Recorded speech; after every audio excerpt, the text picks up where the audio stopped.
ہمارا نبی، دینے والا ہے سچا ہمارا نبی، سب سے اولا نبی، سب سے بالا وہ والا۔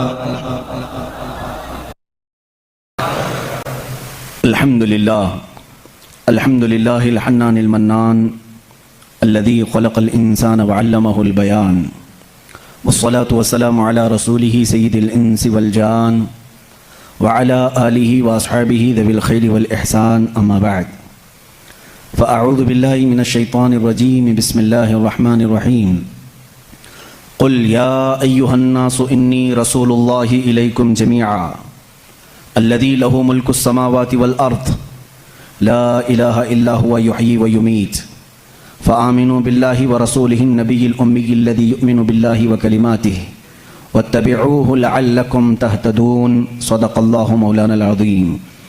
بارگاہ رسالت معاب صلی اللہ علیہ وسلم میں درود پاک کا ہدیہ پیش کریں۔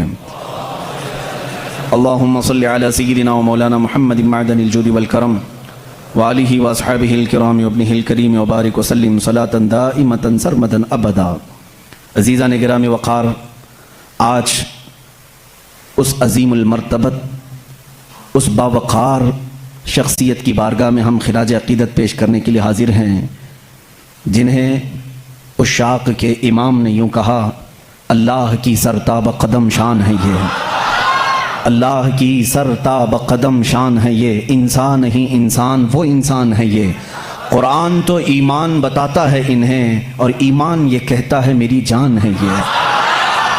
اس عظیم بارگاہ میں ہم آج خراج عقیدت پیش کرنے کے لیے حاضر ہیں، جس کو امام عشق و محبت نے یوں اپنے الفاظ میں کہا تھا، سب سے اعلیٰ و اولا ہمارا نبی، سب سے بالا و والا ہمارا نبی، سارے اونچوں میں اونچا سمجھیے جسے، ہے اس اونچے سے اونچا ہمارا نبی، سارے اچھوں سے اچھا سمجھیے جسے، ہے اس اچھے سے اچھا ہمارا نبی۔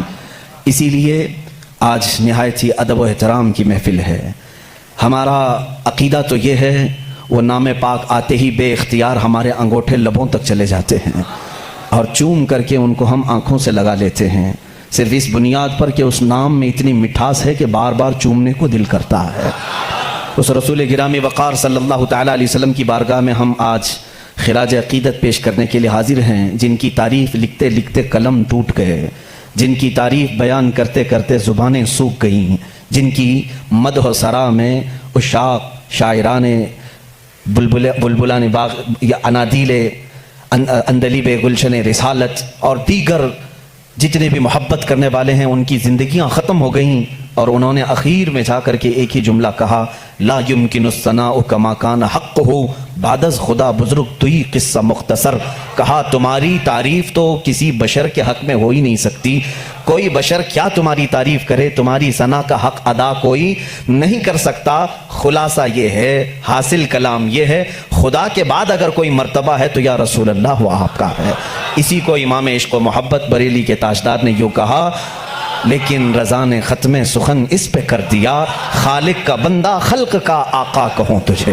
وہ خالق کا بندہ ہے اور خلق کا آقا ہے، ایک ہی فیصلہ کیا ہے، خالق کا بندہ ہے اور خلق کا آقا ہے۔ یہی قرآن کہہ رہا ہے، قل یا ایھا الناس انی رسول اللہ الیکم جمیعا، اے محبوب آپ فرما دیں تمام انسانوں سے۔ یہاں دیکھیں، توجہ کریں، قرآن میں یہ نہیں آیا یا ایھا الذین آمنوا، اے محبوب آپ کہہ دیں اے ایمان والو، نہیں، رب تعالیٰ فرماتا ہے اے رسول آپ فرما دیں، کس سے؟ اے انسانوں، جس کے اندر بھی انسانیت ہوگی اس کو رسول بلا رہے ہیں، کیا کہہ کر کے؟ اے انسانوں انی رسول اللہ علیکم، میں تم سب کی طرف رسول بن کر کے آیا ہوں۔ اس میں ہندو بھی ہیں، سکھ بھی ہیں، عیسائی بھی ہیں، سارے مذاہب کے لوگ ہیں۔ اگر انسان ہیں تو ان کو خطاب ہے میرے رسول کا، وہ سب کے رسول بن کر کے آئے۔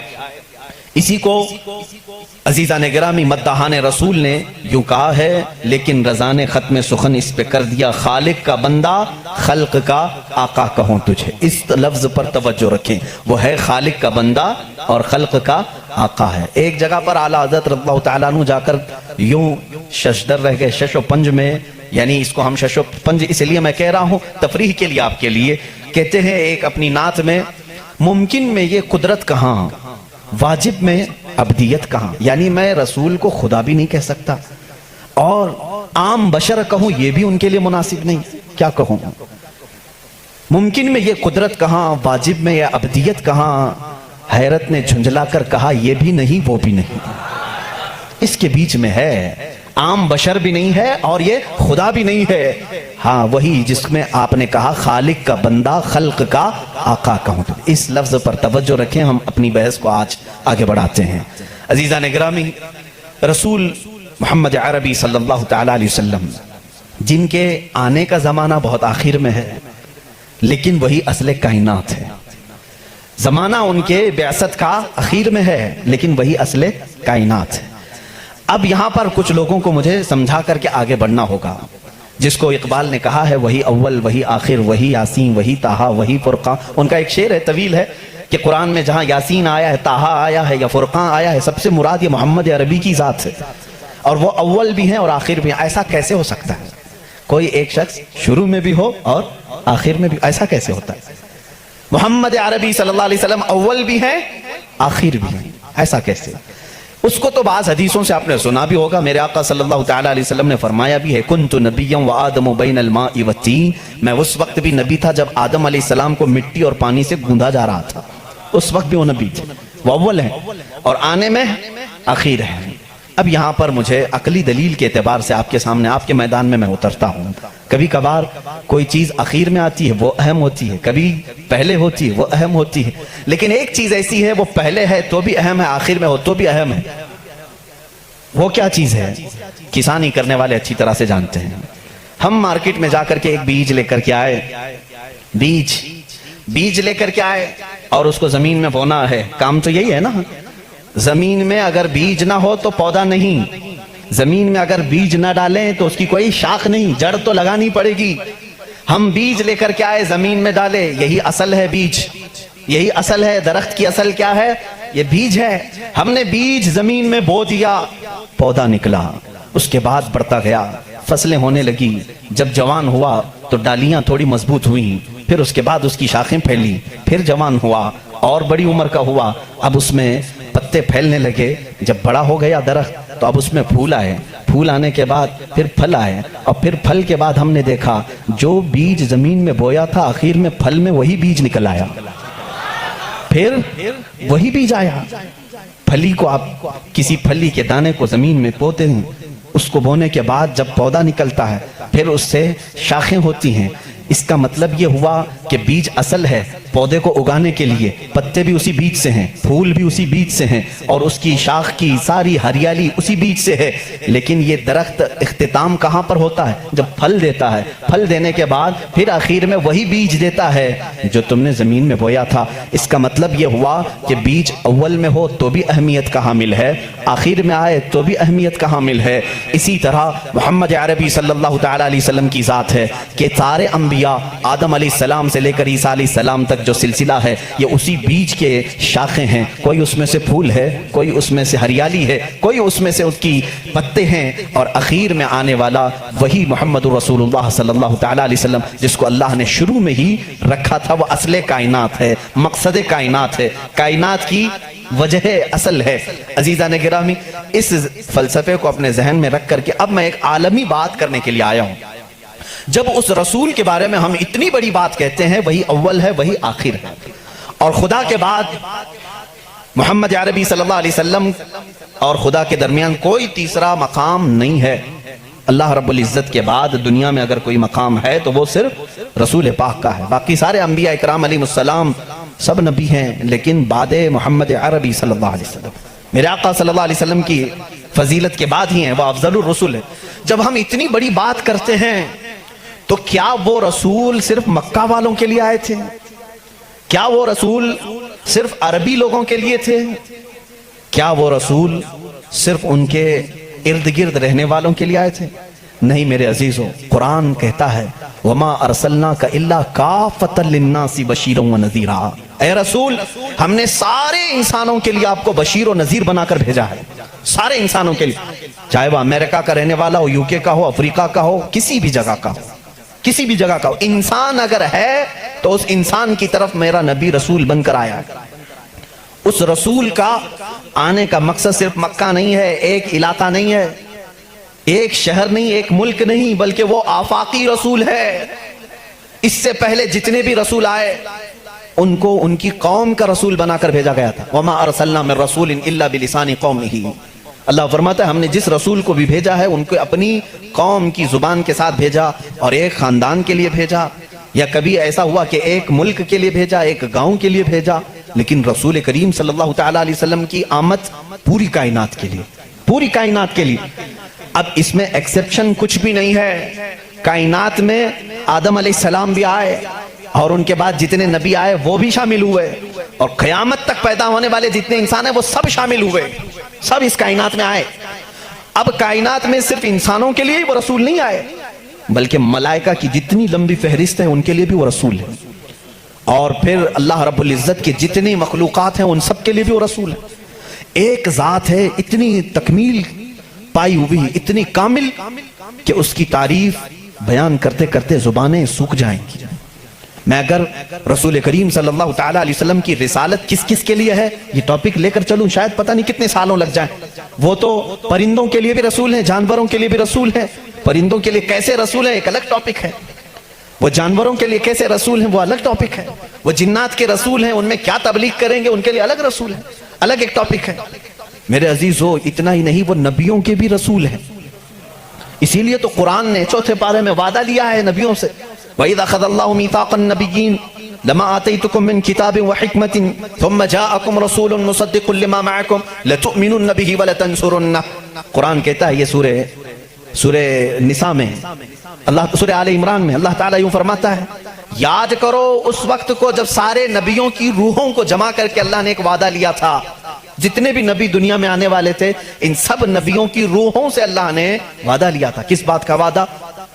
اللہ تعالیٰ ان سب سے وعدہ لیتا ہے کہ میرا ایک آخری رسول آئے گا، اگر وہ تمہارے زمانے میں آ جائے تو تم سب کے سب اس پر ایمان لاؤ گے اور اس کی مدد کرو گے۔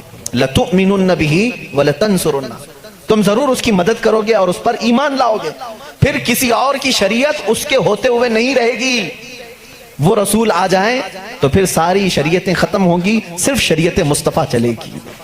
اسی لیے تو ایک بار حضرت عمر فاروق رضی اللہ تعالیٰ عنہ تورات پڑھ رہے تھے حضور کے سامنے، حضرت ابو بکر بھی بیٹھے تھے رضی اللہ تعالیٰ عنہما، تو حضور صلی اللہ تعالیٰ علیہ وسلم کا چہرے کا رنگ بدل رہا تھا، ناراضگی کے آثار نظر آ رہے تھے۔ حضرت عمر دیکھ ہی نہیں رہے تھے، وہ پڑھے جا رہے تھے۔ تورات کس کی کتاب ہے؟ موسیٰ علیہ السلام پر اتری ہے، مقدس کتاب ہے۔ حضور اکرم صلی اللہ تعالیٰ علیہ وسلم کے اس جلال کے اثر کو صدیق اکبر رضی اللہ تعالیٰ عنہ نے بھانپ لیا۔ حضرت عمر کو انہوں نے زور سے کہا اے عمر دیکھتے نہیں رسول کریم صلی اللہ تعالیٰ علیہ وسلم کی ناراضگی کو؟ حضرت عمر نے کتاب بند کر دی، کہا یا رسول اللہ صلی اللہ علیہ وسلم اس کتاب کی تصدیق تو ہمارا قرآن بھی کرتا ہے کہ تورات آئی تھی، جگہ جگہ قرآن میں تورات کا ذکر ہے، یہ موسیٰ علیہ السلام پر اتری تھی اور اللہ کی کتاب ہے، وہی تو میں پڑھ رہا تھا۔ رسول پاک صلی اللہ تعالیٰ علیہ وسلم نے فرمایا اے عمر جس پر یہ کتاب اتری وہ کون ہے؟ موسیٰ علیہ السلام۔ اگر موسیٰ علیہ السلام بھی آج زندہ ہوتے تو وہ تورات نہیں قرآن پڑھ رہے ہوتے۔ ان کے پاس اس بات کے علاوہ کوئی اور دوسری گنجائش نہیں تھی کہ وہ صرف اور صرف مجھ پر ایمان لائیں اور قرآن پر عمل کریں اگر وہ زندہ ہوتے۔ اس کا مطلب یہ ہوا کہ یہ رسول انبیاء اکرام اور رسولوں کا بھی رسول ہے۔ اب یہاں پر میں تھوڑی سی باتیں آپ کو الگ انداز میں لے کر کے چلوں گا تاکہ میرے مخاطب اس زمانے میں بہت دوسرے لوگ بھی ہیں۔ الحمدللہ ایک مسلمان اپنے نبی کونین صلی اللہ تعالیٰ علیہ وسلم کے متعلق جان فدا کرنے کی بات کرتا ہے۔ یقیناً میں اگر کہوں محمد صلی اللہ تعالیٰ علیہ وسلم، میں نے کسی سے کہا نہیں کہ چوم لو، لیکن ہمارا دل کہتا ہے کہ وہ جب نام آئے تو ہم چوم لیتے ہیں، اتنا بھی عقیدہ ہمارے پاس ہے۔ اس رسول کریم صلی اللہ علیہ وسلم کی تعریف و توصیف ہم اپنے جو مجموعوں میں کرتے ہیں یہ صرف برکت کے لیے کرتے ہیں۔ آج میں ان سے بھی خطاب کرتا ہوں جنہوں نے رسول کو اب تک پہچانا بھی نہیں اور دوسرے کسی مذہب سے آج تک وابستہ ہیں۔ اس میں دنیا کے جو بڑے مذاہب ہیں، میں اپنے پڑھائی کے زمانے میں ان کتابوں کو پڑھا کرتا تھا تو مجھے حیرت ہوتی کہ جیوز دنیا کا ایک بڑا طبقہ ہے، یعنی مذہب کے اعتبار سے پرانا ہے، یہودی۔ بولتے بولتے آپ لوگ بھی سن کر کے تھک گئے ہوں گے، بلکہ اب تو کچھ لوگوں کو ایسا لگتا ہے یہ گالی تو نہیں ہے، نہیں بلکہ وہ ایک قوم کا نام ہے، ایک قوم ہے۔ جیسے کسی کو یزیدی کہہ دینا گالی ہو جاتا ہے جبکہ وہ ایک شخص کا نام ہے۔ خیر، عیسائیت ایک قوم ہے،